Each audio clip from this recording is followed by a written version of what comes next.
Hello everyone, I am Dr. Kanishka Kaushik. Welcome you all on Topper Stop. So in this video we will discuss part 19 of current affair with MCQ. तो चलिए इस video को शुरू करते हैं। तो देखिए सबसे पहली जो न्यूज़ है उसमें हम देखेंगे CERT इन क्या है।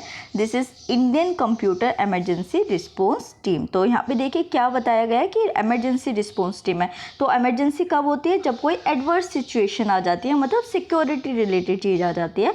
तो CERT इन क्या है? एक Indian computer emergency response team है जो कि government mandated information technology security organisation है। तो ये चीज़ याद रखनी है आपको कि जो भी IT रिलेटेड सिक्योरिटी इश्यूज होते हैं उसको यही मैंडेट करती है या फिर रेगुलेट करती है। तो देखो बेसिकली अब हमें जो अपने एग्जाम प्रोस्पेक्टिव से पता होना चाहिए था, एक तो ये पॉइंट हो गया। दूसरा हमें पता होना चाहिए कि Indian department of information technology ने 2004 के अंदर इसको क्रिएट किया था। तो दिस ईयर इज़ इम्पोर्टेंट और किसके थ्रू किया गया था ये इंपॉर्टेंट, क्योंकि देखिए जब ऐसी चीज़ आ जाती है तो उसमें कन्फ्यूजन किस में होती है कि department of science and technology ने किया है या फिर IT इंडस्ट्री ने किया है। तो यहाँ पे जो Indian department of information technology है, इसी डिपार्टमेंट के अंदर मिनिस्ट्री ऑफ IT के अंडर उसी ने इसको एस्टेब्लिश किया था या फिर क्रिएट किया था। तो अगर हम इसके पर्पज़ की बात करते हैं तो देखिए जितने भी कंप्यूटर सिक्योरिटी इंसिडेंट्स होते हैं उन पे इनका रिस्पॉन्ड होता है। रिस्पॉन्ड किस तरीके से होता है कि अगर वो हो चुका है तो उस पर एक्शन लेना और अगर आगे ना हो उसके लिए उसे रोकना, ठीक है। और उसके बाद जितनी भी वल्नरेबिलिटीज़ होती है, जिस तरीके से मैंने बताया कि अगर ऐसी कोई सिनेरियो लगता है कि क्रिएट हो सकता है तो उसको पहले से रोकना और उसके बाद प्रमोट करना कि इफेक्टिव IT सिक्योरिटी प्रैक्टिस जो है वो through out the country regulate हो सके। तो एक चीज़ें क्या होती है कि ऑप्शन में आपने देखा भी होगा, जो मैं क्वेश्चंस आपको देती हूँ उसमें ये बहुत ईजिली ऑप्शन में दे देते हैं कि थ्रू आउट द कंट्री हो रहा है या नहीं हो रहा है। तो ये वाले पॉइंट्स आपको याद रखने होते हैं। हमें लगता है कि बस स्टेटमेंट में ऐसे लिख दिया है इसको स्टेटमेंट बनाने के लिए, बट ये स्पेसिफिकली पॉइंट्स होते हैं आपके प्रीलिम्स के। तो अगर हम देखें कि according to the provision of information technology amendment act 2008, जो CERT इन है ये बेसिकली रिस्पॉन्सिबल होता है कि जितना भी एडमिनिस्ट्रेशन होगा इंफॉर्मेशन टेक्नोलॉजी अमेंडमेंट एक्ट 2008 के अंदर उसके लिए यही रिस्पॉन्सिबल होंगे।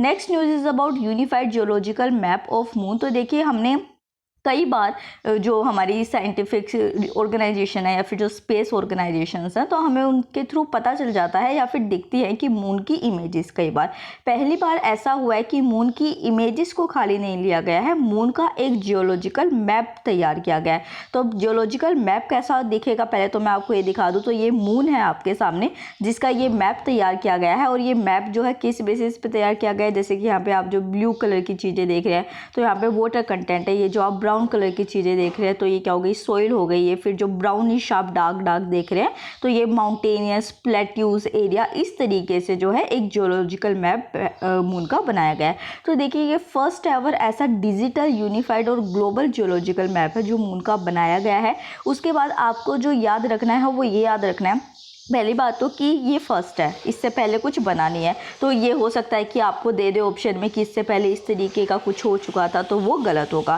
फिर दूसरी बात देखते हैं कि इसको किसके थ्रू बनाया गया है। तो इसको वर्चुअली रिलीज़ किया गया था US जियोलॉजिकल सर्वे के थ्रू, NASA के थ्रू और लूनर प्लानिटरी इंस्टीट्यूट के थ्रू, और ये 22 अप्रैल 2020 को रिलीज़ किया गया था। उसके बाद ये आपने मैप देख लिया, अब आपको देखना है कि क्या इसकी ज़रूरत है। तो बेसिकली क्या होगा कि जितनी भी ब्लूप्रिंट होंगे, मतलब कि फ्यूचर ह्यूमन मिशंस के लिए जितने भी ब्लूप्रिंट्स तैयार होते हैं, मतलब जो स्ट्रेटजीज तैयार होते हैं, ये उसका एक सोर्स हो सकता है रिसर्च का और एनालिसिस का। मतलब कि इसी पे रिसर्च करके एनालाइज करके मून के किस पार्ट पे जाना है, किसको इन्वेस्टिगेट करना है, ये एक तरीके से पता चल जाएगा। और जितने भी एजुकेटर्स या फिर जनरल पब्लिक इंटरेस्ट में भी जो कि लूनर जियोलॉजी में इंटरेस्टेड है उनके लिए एक बेटर सोर्स होगा। Next we discuss about pitch black 2020। तो हमें पता है कि इंडिया जो है वो किसी भी कंट्री के साथ जो बायलैटरल एक्सरसाइजेस करता है मिलिट्री फील्ड में, वो हमारे एग्जाम के लिए इंपॉर्टेंट होती है। तो पिच ब्लैक 2020 जो होनी थी अभी वो कोविड-19 के चलते कैंसिल हो चुकी है। तो ये अभी न्यूज़ में है। तो ऑस्ट्रेलिया और इंडिया के बीच में पिच ब्लैक होता है। ये एक multilateral air combat training exercise है। तो देखो हमें क्या चीज़ें इसमें याद रखनी होती है जो बायलैटरल एक्सरसाइजेस होती है, कि कौन सी कंट्रीज़ के बीच हो रही है और कौन सी मिलिट्री की फील्ड के बीच में हो रही है, तो यहाँ पे ऑस्ट्रेलिया और इंडिया के बीच में हो रही है और ये एयर एसोसिएटेड है, ठीक है। तो यहाँ पे बेसिकली एक पॉइंट तो ये हो गया। और दूसरा जो आपको याद रखना है कि जो पिच ब्लैक का लास्ट एडिशन हुआ था वो 2018 के अंदर हुआ था, जिसमें इंडियन एयरफोर्स जो थी उसने फर्स्ट टाइम अपने जो फाइटर एयरक्राफ्ट थे वो इस एक्सरसाइज में डिप्लॉय किए थे। तो ये दोनों ही पॉइंट्स आपके प्रीलिम्स प्रोस्पेक्टिव से इंपॉर्टेंट है। नेक्स्ट डिस्कस करते हैं total nobels for the Curie family. तो देखिए क्यूरी फैमिली जो है वो बेसिकली न्यूज़ में है क्योंकि ये एक फैमिली खाली ऐसी है कि जिसके पास 4 नोबल प्राइजेस जा चुके हैं, तो इस वजह से ये अलग हो जाती है और न्यूज़ में भी है। तो यहाँ पे बेसिकली ये फर्स्ट ऐसी फैमिली बनी है जिसने हाईएस्ट सिंगल फैमिली जिसने कि नोबल प्राइजेस को हाईएस्ट नंबर में वॉन किया है। और यहाँ पे एक यूनिक डिस्टिंक्शन जो इसमें आया है कि जो मैडम क्यूरी है उन्होंने खुद जो है 2 तरीके के नोबल प्राइज़ लिए थे। तो 1903 के अंदर जो मैरी क्यूरी थी उन्होंने नोबल प्राइज़ लिया था फिजिक्स अंदर। इसके बाद ये वर्ल्ड की फर्स्ट वीमेन ऐसी बन गई थी जिन्होंने प्राइज को विन किया था, मतलब नोबेल प्राइज को विन किया था। उसके बाद देखिए 1903 में ही जो ये नोबेल प्राइज उन्होंने विन किया था, तो उन्होंने अपने जो फेलो रिसर्चर्स थे जो कि प्यूरे क्यूरी थे और जो बैकरेल थे उनके साथ इसको शेयर किया था कि उन्होंने कंबाइंड वर्क किया था। तो फर्स्ट हो गई मैरी क्यूरी और दूसरी कौन सा हो गया, प्यूरे क्यूरी। तो ये दोनों हो गए आपके एक प्राइज हो गया। फिर 1911 में ही दोबारा जो मैरी क्यूरी थी उन्होंने एक हिस्ट्री क्रिएट की थी और इन्होंने फर्स्ट वीमन ये बन गई थी जिन्होंने 2 नोबेल अवार्ड्स लिए थे। तो इस चीज़ से हमें इंस्पायर भी होना चाहिए कि देखिए एक फीमेल जो है वो सिर्फ इतने से गैप के अंदर नोबेल प्राइज़ जैसी चीज़ ले सकती है। तो हमारा तो ये सिर्फ एक छोटा सा एग्जाम है जिसमें हमारे पास कितने रिसोर्सेज है, कितना टाइम हमारे पास है, तो हम ईजिली इसको क्रैक कर सकते हैं। तो 1911 की ये हिस्ट्री हो गई। 1911 में जो उनको नोबेल प्राइज़ मिला था वो केमिस्ट्री के अंदर मिला था, जिसमें कि इन्होंने रेडियम जो है उसको as a pure metal produce किया था। 1935 के अंडर नोबेल प्राइज़ जो था केमिस्ट्री के अंदर ही इरेन क्यूरी को मिला था और उनके हस्बैंड को। तो इस तरीके से यहाँ पे 4 नोबेल प्राइज़ हो गए थे। उसके साथ उनके जो को रिसर्चर थे फ्रेडरिक जोलियट और जॉइंट वर्क किया था जिन्होंने artificial creation of new radio active element. उसके बाद हम डिस्कस करते हैं रूधार को। रूधार क्या है? बेसिकली ये एक लो कॉस्ट मैकेनिकल वेंटिलेटर है। आई नो बहुत सारे प्लेटफॉर्म, बहुत सारे वेंटिलेटर्स जो है वो क्रिएट किए जा रहे हैं, बट मैं सारे जो है न्यूज़ में इसलिए मेंशन करती हूँ कि कोई भी आपका ना छूटे, क्योंकि एग्जाम में कुछ भी आपसे पूछा जा सकता है। तो थोड़ा इसको रिवाइज कीजिए ताकि आपको अच्छे तरीके से याद हो जाए। तो इसमें जो है IIT बॉम्बे टीम के थ्रू इसको लॉन्च किया गया है, बनाया गया है।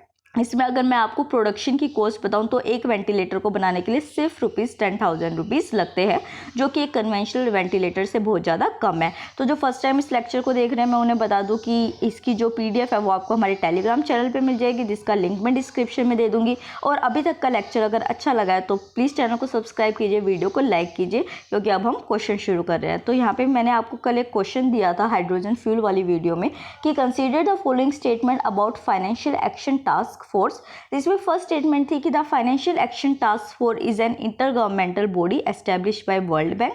सेकंड स्टेटमेंट थी it is a policy making body and promotes implementation of legal, regulatory and operational measure for combating money laundering and terrorist financing. And third statement is India is a full fledge member of FATF। तो ये तीनों statement आपके सामने थी, options आपके सामने है A 1 and 2, B 1 and 3, C 2 only and D 2 and 3। तो ये ऑप्शंस आपके सामने आ चुके हैं। तो ये जो सबसे पहले इसको आंसर किया था, सो फिरोज हुसैन, कॉन्ग्रेचुलेशंस, आपने सबसे पहले इसको अटैम्प्ट किया और आपने सही आंसर दिया इसका। तो आई होप आप ऐसे ही अपनी प्रिपरेशन को आगे रखेंगे, टॉपर्स टॉप के साथ ऐसे ही कंसिस्टेंट रहेंगे और जल्दी से जल्दी अपने एम को अचीव करेंगे। तो जिन स्टूडेंट्स ने इसको नहीं आंसर किया था मैं उन्हें बता दूँ कि ये जो फर्स्ट स्टेटमेंट है ये गलत है। वर्ल्ड बैंक के through financial action task force जो थी उसको एस्टेब्लिश नहीं किया गया था। इसका जो सही ऑप्शन है वो है 2 and 3 D ऑप्शन। तो एक बार एक्सप्लेनेशन मैं आपको दे देती हूँ। तो फाइनेंशियल एक्शन टास्क फोर्स जो है वो एक इंटर गवर्नमेंटल बॉडी है जिसको एस्टैब्लिश किया गया था 1989 में on the initiative of G7। तो जिन स्टूडेंट्स ने इसको गलत आंसर किया कोई बात नहीं, हम गलती से ही सीखते हैं, मैं भी गलतियाँ करती हूँ, मैंने भी 1-2 बार गलत आंसर्स आपको इसमें बता रखा है। तो कोई बात नहीं है, आप ऐसे ही कंसिस्टेंट रहिए, तभी आप जो है सही कर लेंगे। बस अपने नोट्स जो आप बनाते हैं उसमें इन पॉइंट्स को ऐड ऑन करते रहिए ताकि आगे एग्जाम में आप अच्छे तरीके से उसको अटैम्प्ट कर सकें।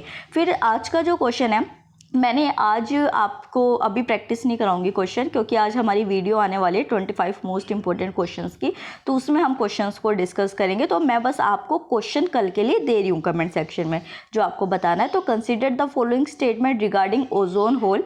फर्स्ट स्टेटमेंट है ozone hole refers to a region in the stratosphere where the concentration of ozone become extremely high. And second statement is recently the ozone hole in the Arctic layer was close mainly because of polar vortex. इसके ऊपर भी आज हमारी video आएगी 12-1 बजे, तो इस वजह से मैंने ये क्वेश्चन डाला है कि देखते हैं कि आपको अभी तक कितना पता है इसके बारे में। तो which of the above statement is are correct. A जो है इसका option 1 only, B is 2 only, C both 1 and 2, D neither 1 no 2। तो एक बार इसे अटेम्प्ट कीजिए और कमेंट सेक्शन में आंसर कीजिए। आई होप आपको ये वीडियो पसंद आई होगी, तो चैनल को सब्सक्राइब कीजिए, वीडियो को लाइक कीजिए और कमेंट सेक्शन में आंसर जरूर कीजिए। Thank you so much.